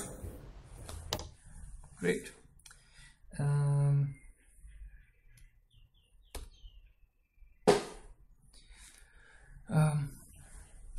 अच्छा, एक सवाल सर्कल्स पे भी आया था before we started the lecture. अब हम सर्कल को रिप्रेजेंट करेंगे और यहाँ पे भी सर्कल्स की तरफ जाने की जो हमारा असल जो हिडन एजेंडा है वो ये है कि हमने डेप्थ का बेनिफिट देखना है कि अगर आप मल्टीपल लेयर्स ले आते हैं तो आपको कम परसेप्ट्रॉन्स यूज करने पड़ेंगे। ठीक है, ये बाद में इस पे आते हैं। ये जो पिछली स्लाइड के रीजन्स थे, ये जो 2 पॉलीगॉन्स थे, इनसे मिल के जो येलो रीजन बने हैं, क्या हम, by the way, have we used a single hidden layer या मल्टीपल लेयर्स थी? यहाँ पे नेटवर्क आपके सामने है राइट साइड पे, कोई जवाब दे सकता है? Did we use a single hidden layer और मल्टीपल लेयर्स? मल्टीपल लेयर्स है। मुझे बताएं हिडन लेयर्स कितनी थी? 2 हिडन लेयर्स। हिडन लेयर्स 2 थी और फिर एक आउटपुट लेयर्स, तो 3 लेयर्स का ये नेटवर्क था। Okay, great. तो अब मेरा सवाल ये है, क्या मैं ये सारा काम एक हिडन लेयर से कर सकता था? क्यों कह रहा हूं? क्योंकि मैं क्लेम किया था कि एक हिडन लेयर वाला जो मल्टी लेयर परसेप्ट्रॉन है वो सब कुछ इंप्लीमेंट कर सकता है। जी सर, कर सकते हैं, मगर फिर आपको वो परसेप्ट्रॉन्स जो हैं, जैसे आपने बताया था कि हमने रिड्यूस किया था 2 लेयर से, जिससे परसेप्ट्रॉन कम हो गए थे, तो अब फिर हमें नंबर ऑफ परसेप्ट्रॉन ज्यादा ऐड करने पड़ेंगे यहाँ पे, मतलब एक्सपोनेंशियली ऐड करने पड़ेंगे, फिर मे बी कि ये सोल्व हो जाए। सही है, पर लेट्स सी कि वो भी कैसे होगा। कि अगर मैं सिर्फ कह दूं कि परसेप्ट्रॉन बहुत ज्यादा होंगे, लेकिन कैसे, नेटवर्क कैसा होगा? Let's look at that network. ठीक है, उससे भी पहले अगर मैं एक सर्कल रिप्रेजेंट करना है, ठीक है, यानी can you model a circular boundary, जो येलो रीजन है, ठीक है, मैं इस सर्कल को एग्जैक्टली तो शायद रिप्रेजेंट ना कर पाऊं, लेकिन मैं अगर इस सर्कल की बजाय हेक्सागोन रिप्रेजेंट कर लूं, हेक्सागोन रिप्रेजेंट करने के लिए कितने परसेप्ट्रॉन चाहिए होंगे मुझे? 6 प्लस 6 तो थे लाइंस, 6 तो थे 6 प्लस 1 7, 6 प्लस 1, क्योंकि वो जो प्लस 1 है वो एंड गेट है, फाइनल एंड गेट। तो 6 प्लस 1 में मैं ये हेक्सागोन रिप्रेजेंट कर लूंगा और मैं कहूंगा अगर आप मेरे हेक्सागोन के अंदर हैं तो मैं अप्रोक्सीमेट कर लूंगा कि आप मेरे सर्कल के अंदर भी हैं। पर ये थोड़ा थोड़ा एरर होगा, फॉर एग्जांपल ये वाइट रीजन्स जो थे यहाँ पे। लेकिन अगर मैं 6 साइडेड रेगुलर पॉलीगॉन ना करूं, अगर मैं 12 साइडेड रेगुलर पॉलीगॉन यूज करता, जिसको डोडेकागॉन कहते हैं, तो मेरी जो अप्रोक्सीमेशन है, मेरे परसेप्ट्रॉन्स हो जाएंगे 12 प्लस 1, लेकिन मेरी जो अप्रोक्सीमेशन है वो वाकई सर्कल के करीब आ जाएगी। इनफैक्ट अगर मैं अपने number of sides in the polygon जो है, अगर वो इन्फिनिटी तक ले जाऊं, यानी मैं इंक्रीज करता जाऊं, ठीक है, तो सर्कल की एक्चुअली डेफिनेशन ये है, a circle is a k sided polygon as k approaches infinity. ठीक है, यानी आप सर्कल को बहुत सारी लाइंस के साथ रिप्रेजेंट कर सकते हैं। ओके, तो एक तो ये लेसन मिल गया हमें, एक सर्कल को रिप्रेजेंट करने के लिए आपको बहुत सारी लाइंस चाहिए होंगी, लेकिन हो जाएगा रिप्रेजेंट। ठीक है, दूसरी चीज, जी जी, can I answer sir? Normally जो बेसिक ज्योमेट्री का असूल है, तो एक सर्कल में 360 से ज्यादा नहीं हो सकती लाइंस। ठीक है, ये ज्योमेट्री का कौन सा असूल है? ये ज्योमेट्री का कौन सा असूल है और कहाँ लिखा हुआ है? सर बेसिक जो ज्योमेट्री है उसमें ये होता है कि एक सर्कल है उसमें 360 लाइंस मैक्सिमम पास हो सकती हैं, यानी अगर हम स्टेप बाय स्टेप चलें। स्टेप का कंप्लीट, जब आप कहते हैं स्टेप बाय स्टेप चलें, आपका हर स्टेप 1 डिग्री का तो नहीं है? एग्जैक्टली। तो मैं नहीं लेता 1 डिग्री का, मैं अगर हाफ डिग्री का स्टेप ले लूं तो 360 into 2 नहीं हो जाएंगे? In that case it will be 720. तो बस फिर आपका सवाल खत्म नहीं हो गया? Sure sir, thank you. Okay. Sir, I'm sorry to interrupt, but we have another lecture at 9:55. If you wind up. हाँ, मैं वाइंड अप करता हूँ। Thank you sir. Okay. अच्छा, हमारे पास जो है दो शेप्स थी, क्या मैं पहला जो बड़ा पॉलीगॉन था, can I represent it using many circles? यानी let's pick this one circle over here. Let's pick this one circle over here. अगर ये सर्कल कह दे कि कोई पॉइंट था वो मेरे अंदर लाई करता था, तो इसका मतलब है कि आप बड़े पॉलीगॉन में लाई करते हैं. यस और नो? यस. अगर ये वाला सर्कल कह दे, अगर ये वाला, सॉरी मेरा मार्कर अच्छा नहीं है, but you get the point. If any circle says, if this circle says कि मेरे अंदर पॉइंट आया, इफ दिस सर्कल सेज मेरे अंदर पॉइंट आया, इफ दिस सर्कल सेज मेरे अंदर का पॉइंट था, इट मीन्स कि आप इन बड़ी शेप्स के अंदर ही थे कहीं ना कहीं, राइट? जी. ओके. ये तो बहुत बड़े सर्कल्स थे. अगर मैं बहुत छोटे सर्कल लेता, बहुत ही छोटे, इतने सर्कल्स लेता, बहुत ही छोटे, तो क्या मैं बेहतर अप्रोक्सीमेट ना कर लेता अपने पॉलीगॉन्स को? यस और no? Yes, you can.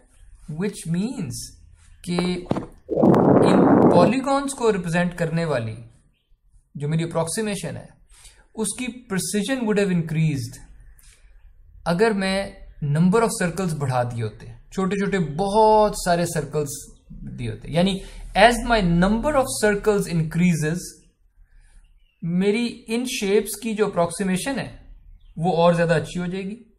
That's one.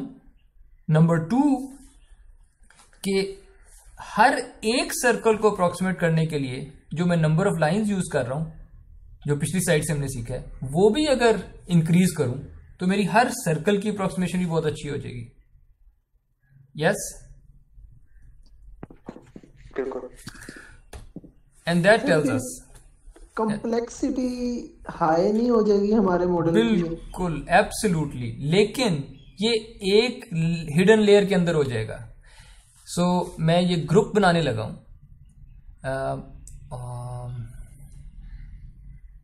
How do I make a group? Can I? नहीं. सो मैं ये करने लगा हूं. ये जो ग्रुप ऑफ परसेप्ट्रॉन्स है, हर परसेप्ट्रॉन एक लाइन को रिप्रेजेंट करता है. We know this.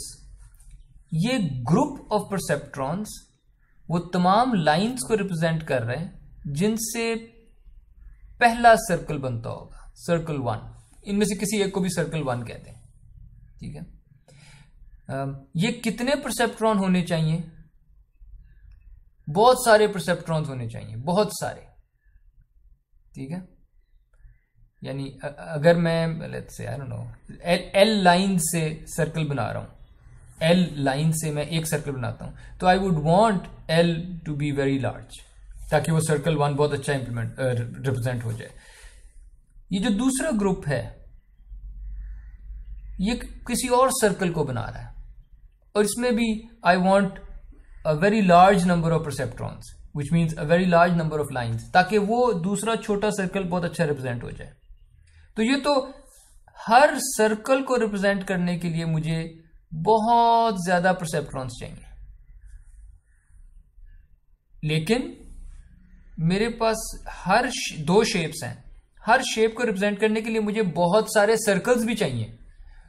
तो the number of circles also approaches infinity. So I have a very large number of circles, and each circle is represented by a very large number of lines. और मैं इन सारे circles का and कर देता हूं, and नहीं, सारे circles का और कर देता हूं. यानी यहां पे this is just, if I am not mistaken, this might just be an OR gate.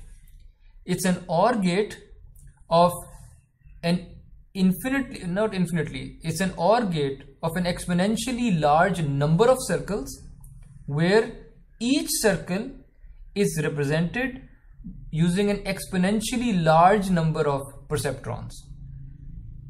ठीक है, तो एक हिडन लेयर से ये शेप्स ही रिप्रेजेंट हो जानी थी, बट वी जस्ट सीन कि अगर मैं मल्टीपल लेयर्स ले आऊं तो ये एक्सपोनेंशियली ज्यादा जो थे ना वो एक्सपोनेंशियली रिड्यूस हो जाते हैं परसेप्ट्रॉन्स। तो again we have seen the benefit of depth. ठीक है, आपकी अगली क्लास अब शुरू हो गई होगी।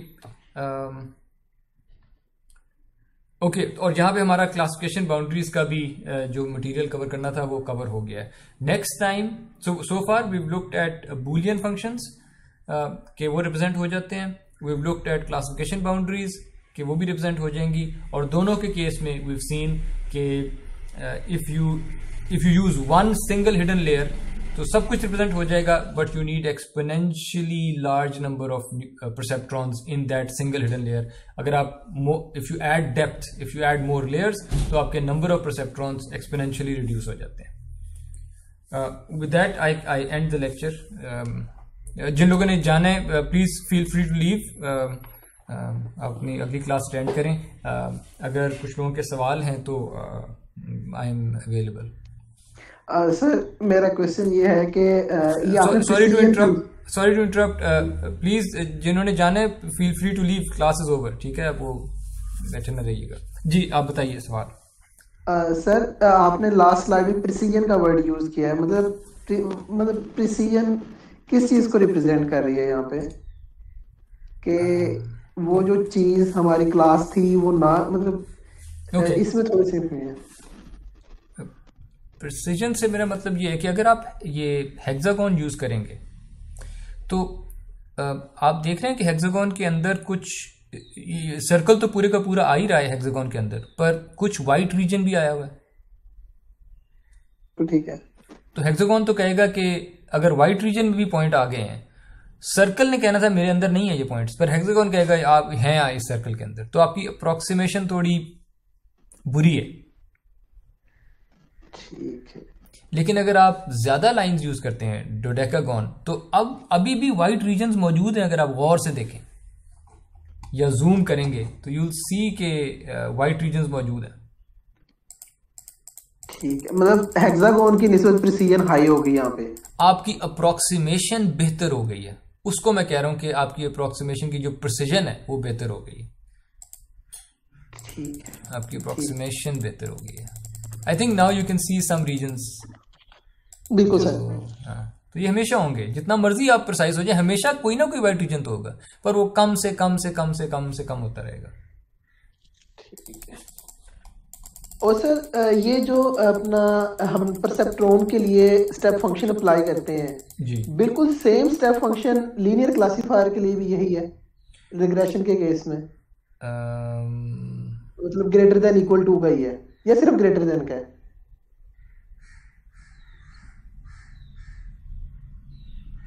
दोबारा पूछिएगा सवाल। सर परसेप्ट्रॉन में हम लोग ग्रेटर देन इक्वल टू का स्टेप फंक्शन अप्लाई करते हैं ना,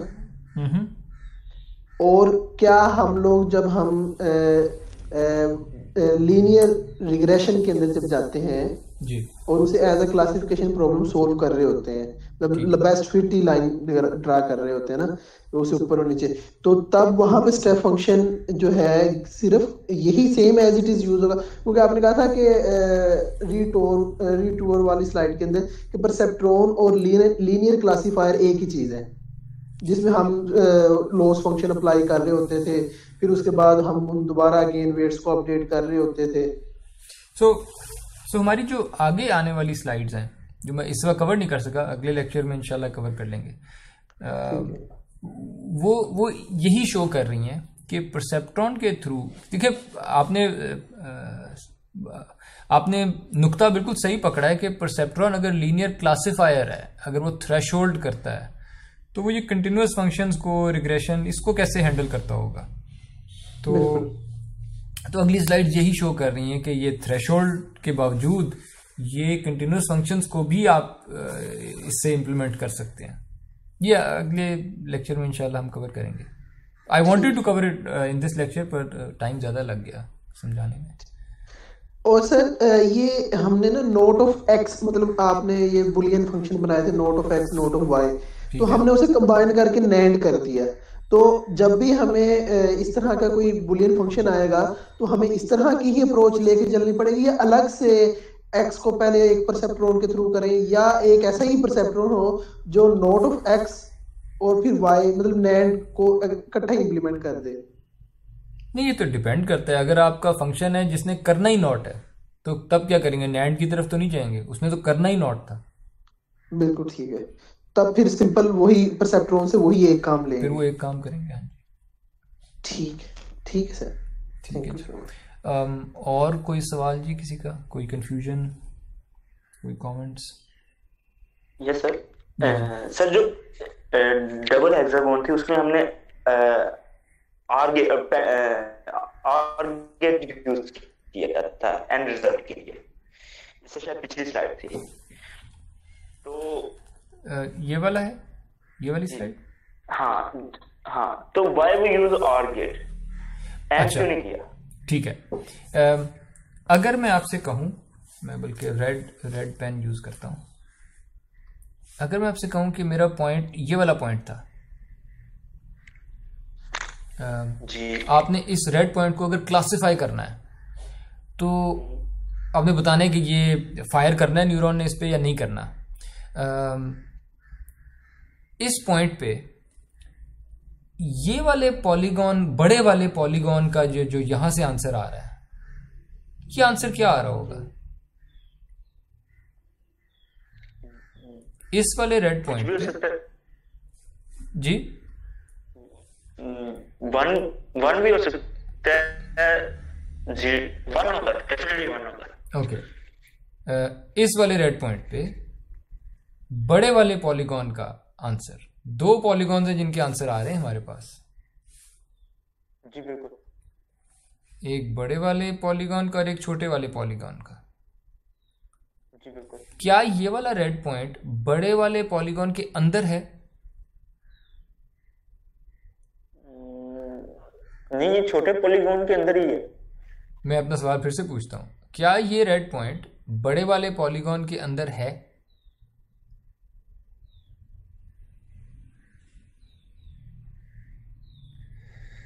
सर नहीं। तो क्या बड़े वाले पॉलीगॉन के जो 5 लाइनें थी जिनका एंड किया हुआ था, क्या ये फायर होगा? ये वाला एंड परसेप्ट्रॉन, इसने फायर होना था अगर पॉइंट्स इधर होते, है ना? ये मैं यहाँ पे कोई भी पॉइंट जो इधर होते इसने फायर हो जाना था। जी बिल्कुल। लेकिन मेरा जो पॉइंट है वो तो कहीं यहाँ पे है ना? तो ये फायर होगा या नहीं होगा?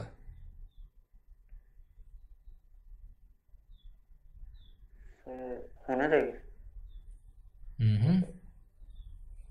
यानी ये अपने से बाहर वाले पॉइंट्स पे भी फायर होगा, फिर तो इन पे भी फायर होगा। नहीं, अच्छा मैं आपका कर्सर नहीं आइडेंटिफाई कर पाया था, मैं समझा ये जो 5 वाला पॉइंट है ये फायर होना चाहिए। मेरा कर्सर अब यहाँ, मेरा कर्सर यहाँ पे है, दैट्स माय रेड पॉइंट। जी बिल्कुल। ये वाला जो मेरे पास एंड गेट है यहाँ पे, ये एंड गेट फायर होता है जब मैं बड़े पॉलीगॉन के अंदर होता हूं। अब मेरा सवाल है, जब मेरे पास ये रेड पॉइंट आया तो क्या ये वाला एंड गेट फायर होगा? नहीं होगा। क्यों? वो वाला पॉइंट इस हेक्सागोन के अंदर लाई नहीं करता ना, इस पॉलीगॉन के अंदर लाई नहीं करता। तो ओके, सो यहां से 0 आ रहा है, इसका मतलब इसने फायर किया ही नहीं, इसने कहा 0, तो यहां से 0 आ रहा है। और ये वाला पॉलीगॉन, ये वाला जो छोटा पॉलीगॉन था, इसने फायर किया होगा क्योंकि आप इसके अंदर था।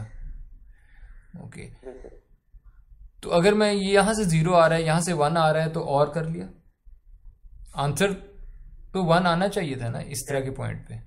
जी बिल्कुल। अच्छा, लेट्स से कोई और पॉइंट होता, लेट्स से ये पॉइंट था जिसमें ये वाला रीजन कहता है कि हाँ मेरे अंदर है, दूसरा रीजन कहता है मेरे अंदर नहीं है, तो तब इधर से 1 आ रहा होता और उधर से 0 आ रहा होता। सही।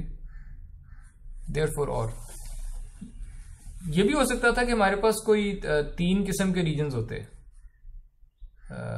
यानी ओवरलैपिंग रीजन्स होते अगर let's say I don't know कोई ऐसा रीजन भी होता। ठीक है, अब इस रीजन का जो ये वाला पार्ट है इस पे दोनों फायर हो रहे होते हैं, तो और ये वाला केस तो हैंडल कर रहा होता है। कोई एक भी फायर हो जाए तो मैं कहूंगा आप मेरे रीजन के अंदर, तो इसलिए और है और एंड नहीं होना चाहिए। अगर मैं एंड कर देता तो वो तो कहता दोनों रीजन्स में हो गए तो मैं फायर करूंगा, ऐसा तो कोई पॉइंट नहीं है यहाँ। I got it.